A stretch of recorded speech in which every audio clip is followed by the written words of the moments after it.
A very good morning, my dear students. Today, our topic is Role of the Parliament, Lesson 3 Civics. Exercise D, short answer type questions.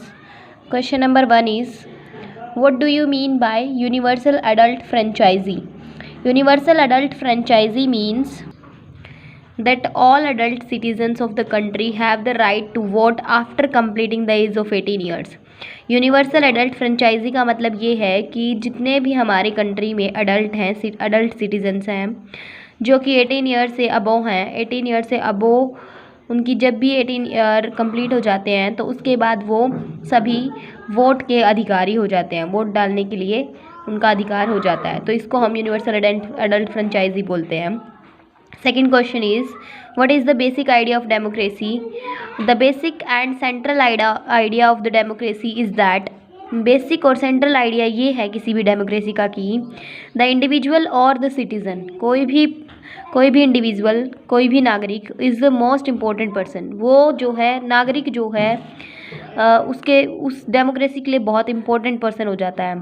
Power flows from the people, जो power होती है वो लोगों की तरफ से आती है। They are empowered to change the government, और इनमें उनकी पावर में, लोगों की पावर में इतनी ताकत होती है कि वो गवर्नमेंट को भी चेंज कर सकते हैं। तो बेसिक आइडिया डेमोक्रेसी का क्या होता है? पर्सन, लोग, क्योंकि सारी पावर लोगों से आती है।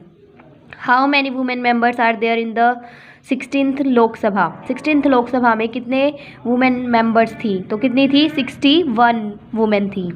Question number 4 is which motion is moved in the Lok Sabha to express lack of confidence in the union council of ministers? कहता है विच motion is moved in the Lok Sabha to express lack of the confidence in the union council of ministers? तो कौन सा था वो? No confidence motion था वो, no confidence motion. Next question is question number 5 what do you mean by a coalition government? An alliance of political parties to form a government at the center or in a state is called a coalition government. जो कोई किसी भी political party की जो alliance होती है वो किसी भी गवर्नमेंट को बनाती है सेंटर पे या स्टेट पे, उसको हम क्या बोलेंगे? कॉलिशन गवर्नमेंट बोलते हैं। It happens when no party has absolute majority in the parliament. ऐसा तब होता है जब पार्लियामेंट में किसी भी पार्टी का एब्सोल्यूट मेजॉरिटी रहती है, तब ये कॉलिशन गवर्नमेंट बनती है। Question number 6 is why were seats reserve for SCs and STs in the parliament? SC और STs के लिए पार्लियामेंट में सीट्स क्यों रिजर्व की जाती हैं?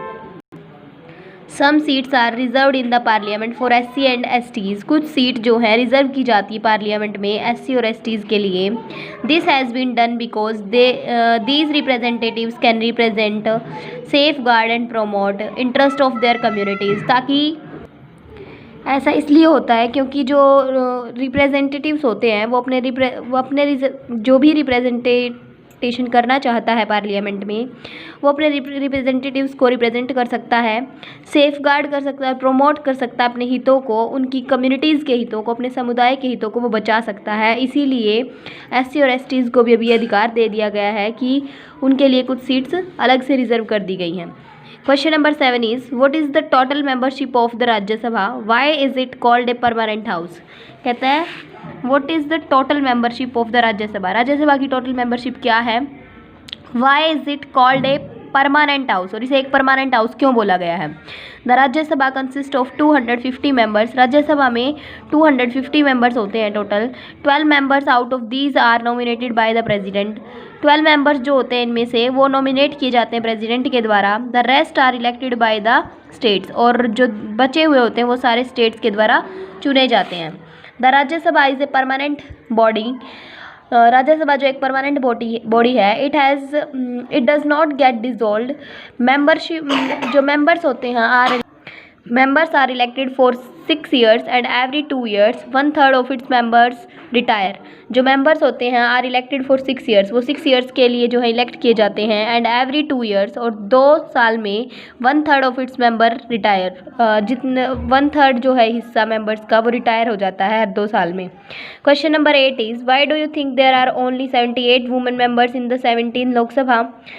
आप ऐसा क्यों सोचते हैं कि there are only 78 womens members, कि 78 वुमेन मेंबर्स हैं इन द 17 लोकसभा में, 17 लोकसभा में 78 वुमेन मेंबर्स हैं? तो देखिएगा answer is, it shows that, ये दर्शाता है कि women do not have adequate representation in parliament wise their total population. ये शो करता है कि जो वुमेन है वो एडिकेट रिप्रेजेंटेशन नहीं कर रही है पार्लियामेंट में, उनकी जो टोटल पॉपुलेशन उसके according. There has been proposal for reservation of seats 33% for women in the parliament. यहाँ पे एक प्रपोजल रखा गया था रिजर्वेशन का कि औरतों के लिए भी रिजर्वेशन सीट्स रखी जाए। 33% जो है औरतों के लिए अब रिजर्व कर दी गई हैं सीट पार्लियामेंट में। But the bill is pending before the parliament and it is being earnestly discussed among political parties. जो बिल था वो अब जो पेंडिंग, अभी वो पेंडिंग था पार्लियामेंट से पहले, and it is being earnestly discussed, और इसको जो है अच्छी तरह से डिस्कस किया गया था। तो इस बारे में जो है पॉलिटिकल पार्टीज़ के बीच में काफ़ी डिस्कशन हुआ था। तो बच्चों आज हमने ये 8 क्वेश्चन जो है कर लिए हैं short answer type lesson number 3 के रोल ऑफ द पार्लियामेंट के। सो आप लोग भी इन्हें अच्छे से कीजिएगा और नोटबुक में भी इन्हें करिएगा और लर्न भी कीजिएगा। Thank you, have a nice day.